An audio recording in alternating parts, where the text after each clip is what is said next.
সুপ্রিয় শিক্ষার্থীরা, তোমাদের স্বাগতম মহসিন সিটু কেয়ারে।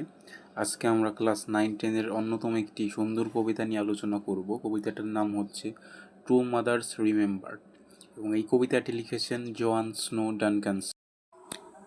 যারা যারা আমাদের চ্যানেলটি সাবস্ক্রাইব করেনি এখনই সাবস্ক্রাইব করে ফেলো নতুন নতুন পোয়েমের ভিডিও পাওয়ার জন্য, এবং এই চ্যানেলটিতে ধারাবাহিকভাবে সব ধরনের পড়াশোনার ভিডিওই আসবে। তার ন্যাশনালিটি আমেরিকান। তো আমরা শুরু করি এখন এই কবিতাটি। প্রত্যেকটি কবিতায় আমরা লাইন বাই লাইন আলোচনা করি এবং বাংলা অর্থ সহ আলোচনা করি, এবং তোমাদের জন্য কিন্তু এই কবিতার শেষে আমরা 20টারও অধিক কোয়েশ্চেন দিব, যেগুলো তোমরা আমাদের গ্রুপে পেয়ে যাবে। তো অবশ্যই আমাদের গ্রুপে জয়েন করবে। I had two mothers I claim, two different people with yet the same name, two different women, diverse by design, but I loved them both because they were mine. আমার ছিল দুই মা, দুজনকেই আমি নিজের বলে দাবি করি। দুজনই ভিন্ন মানুষ অথচ একই নাম। দুই ভিন্ন নারী, আলাদা প্রকৃতি, তবু দুজনকেই ভালোবেসেছি কারণ দুজনই আমার। তার মানে কবিতার শুরুতে কবি জানান যে তার জীবনে কি দুটি মা আছে, কিন্তু দুটি মা কিন্তু একই ব্যক্তি, কিন্তু জীবনের দুই ভিন্ন পর্যায়ে দুই রূপে প্রকাশিত। এখন এই দুই ভিন্ন রূপ কিভাবে ভিন্ন হলো সেটা আমরা সামনে জানতে পারবো। The first mother was the mother who carried me here, মানে gave birth and nurtured and launched my career. She was the one whose feathers I bear, complete with the facial expression I wear.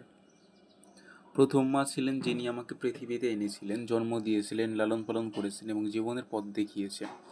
তার মুখায়ব ও অভিব্যক্তি আমার মধ্যেই আছে। তার মানে প্রথম মা হচ্ছে জন্মদাতা মা, যে পৃথিবীতে এনেছেন এবং লালন পালন করে বড় করেছেন। She gave her love which follows me yet, along with examples in life that she said. As I got older, she somehow younger grew, and we would laugh as just mothers and daughters do. তিনি তার ভালোবাসা দিয়েছেন যা আজও আমাকে অনুসরণ করে, যেই ভালোবাসাটা এখনও কি বিদ্যমান। জীবনের যে দৃষ্টান্ত তিনি স্থাপন করেছেন তা আজও আমার সঙ্গী। আমি যত বড় হয়েছি তিনি যেন আরও তরুণী হয়ে উঠেছেন। আমরা হাসতাম মা মেয়ের মতো। তার মানে এখানে একটা বিপরীত কথা কিন্তু আছে, ইন্টারেস্টিং একটা কথা, যে আমি বড় হয়েছি কিন্তু সে কিন্তু আস্তে আস্তে কি তরুণী হয়ে গিয়েছেন বা আরও ইয়াং হয়ে গিয়েছেন, কিন্তু এমনটা তো বাস্তবে হয় না। আমাদের মারা তো আমরা বড় হলে তারা আরও বৃদ্ধ হয়। তো এখানে কবি এমনটা কেন দাবি করলেন নেক্সটে গিয়ে আমরা দেখি। But then came the time that her mind clouded so. এখানে ক্লাউডেড সো মানে হচ্ছে ঝাপটা হয়ে যাওয়া, এরকম আর কি। মাথা যখন ঠিকঠাক কাজ করে না বয়স হলে, ওইরকম একটা অবস্থা। And sense that the mother I knew would soon go, তার চলে যাবার সময় হবে এটা সে বুঝতে পারে।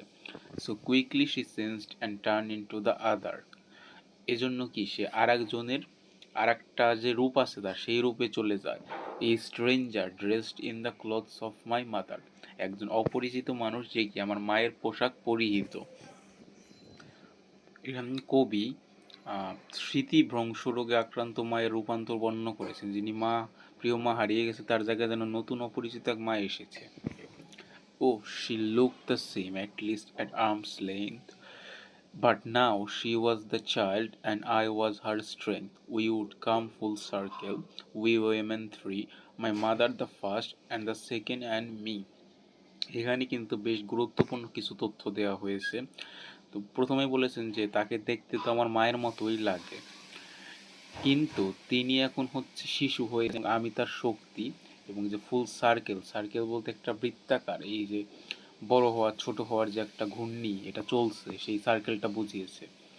এবং তিনজন নারীকে কে, আমার মা প্রথমজন যে আমাকে জন্ম দিয়েছেন, আমার মা দ্বিতীয়জন যে হচ্ছে এখন বৃদ্ধ হয়ে গিয়েছে, এবং আমি এখানে একজন শিশু যেমন মায়ের উপর নির্ভরশীল, তেমনই তার মা বৃদ্ধ হয়ে এই বৃদ্ধ অবস্থায় এই মেয়েটির উপর নির্ভরশীল হয়ে গিয়েছে সব কাজে। এজন্য তার মাকে এখন শিশু হিসেবে দাবি করা হচ্ছে। তার মার প্রথম রূপটি ছিল লালন পালনকারী, এবং তার মার দ্বিতীয় রূপটি হচ্ছে শিশু হয়ে গিয়েছে, যে অন্যের উপর নির্ভরশীল।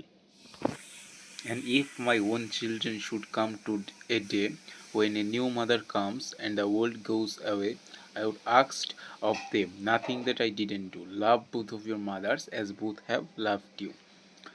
আর যদি আমার সন্তানদের জীবনে এমন দিন আসে যখন পুরনো মা চলে যাবে, পুরনো মা কোনজন? যে মা হচ্ছে জন্মদান করেন, আর নতুন মা আসবে। নতুন মা বলতে যে মা হচ্ছে বৃদ্ধ হয়ে যাবেন। আমি শুধু এটুকুই চাইবো, যা আমি করেছি তেমনই করো। এই যে কবি যেমন তার মাকে বৃদ্ধ বয়সে লালন পালন বা দেখাশোনা করেছে, কবি তার সন্তানদের থেকে এতটুকুই প্রত্যাশা করে। তোমাদের দুই মাকেই ভালোবাসো যেমন তারা দুজনেই তোমাদের ভালোবেসেছে। এখানে কিন্তু একটা উপদেশ দেওয়া হয়েছে। তো এই কবিতার সারাংশ যদি বলি, কবিতায় কবি দেখিয়েছেন কিভাবে এক মা জীবনের দুই পর্যায়ে দুই রূপে উপস্থিত হয়। প্রথমে স্নেহময়ী যত্নশীল মা হিসেবে, পরে পরে হচ্ছে কি তার স্মৃতি হারায় এবং তার বৃদ্ধ যে রূপ আছে, বৃদ্ধ বয়সে সব কিছু করতে পারেন না, তখন তাকে টেক কেয়ার করতে হয়। এটাই প্রথমে মা মেয়েকে লালন করে, পরে মেয়ে মাকে লালন করে, এরকম বিষয়টা জীবনের এক ফুল সার্কেল, পূর্ণ চক্র। কবি ভালোবাসার স্থায়িত্ব, প্রজন্মের পারস্পরিক যত্নের কথা গভীর আবেগে তুলে ধরেছেন।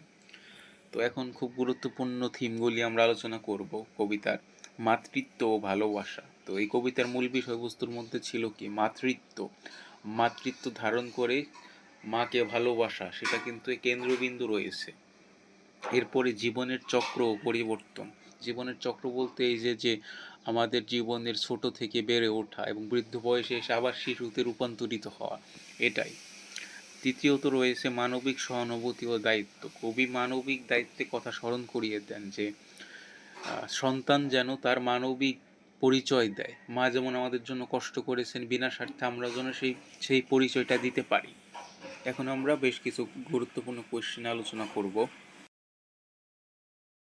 এবং আমাদের ফেসবুক গ্রুপে তোমরা সবাই জয়েন করতে পারো। এখানে আমি প্রত্যেকটি কবিতার এবং স্টোরির অতিরিক্ত যেসব কোয়েশ্চেন থাকে এক্সামে কমন পাওয়ার মতো, এগুলো আপলোড করে থাকি, কিংবা তোমাদের যাদের লাগবে গ্রুপে পোস্ট করতে পারো। লিঙ্ক আমি ডিসক্রিপশন এবং কমেন্টে দিয়ে রাখবো। তো এই কবিতার প্রায় 20টিরও অধিক পরীক্ষায় আসার উপযোগী গুরুত্বপূর্ণ কোয়েশ্চেন এবং প্রশ্নের উত্তর আমি তোমাদের জন্য তৈরি করেছি। এটা আমি আমার ফেসবুক গ্রুপে দিয়ে দিব, তোমরা গ্রুপটিতে জয়েন হয়ে নেবে এবং এখানে আমাকে মেসেজ কিংবা গ্রুপে পোস্ট করতে পারো। আমি কিছু কোয়েশ্চেন আপাতত সলভ করছি। Who is the speaker in the poem? Speaker বলতে কে বর্ণনা করছেন? The speaker is a daughter who is remembering and honoring her two mothers, one from her childhood and one from her mother's old age. দ্বিতীয় question হচ্ছে, what does the poet mean by to mother's eye claim? মানে কবি কিন্তু বলেছিলেন যে দুইজন মা আমি দাবি করি, সেটা কি দাবি করেছিলেন? The poet means that although she had only one mother, that mother changed so much over time that she seemed like two different people, one before memory loss and one after. এখানে তোমরা আর একটু যোগ করবে, পুরোটা যোগ করা হয়নি, যে one is the person who is in younger phase and another mother is the person when the mother became old and she had to be taken care of by the daughter. এতটুকু যোগ করে দিবে। How were the two different mothers different? The first mother was strong, caring and full of wisdom. The second mother became forgetful and childlike due to aging or illness, needing the daughter's support. What did the first mother do for the speaker?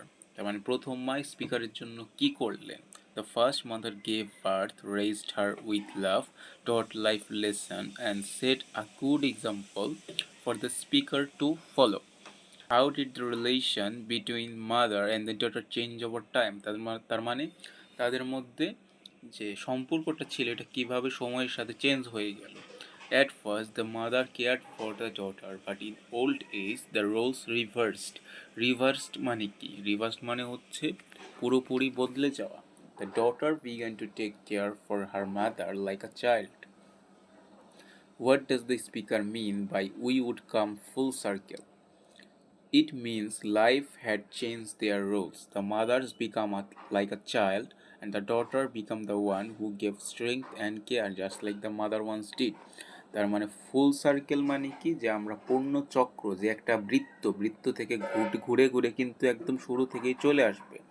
তো প্রথমে মেয়েকে মা care করতো, তখন তার লালন পালনের দরকার হয়েছে, কিছুই পারতো না সে।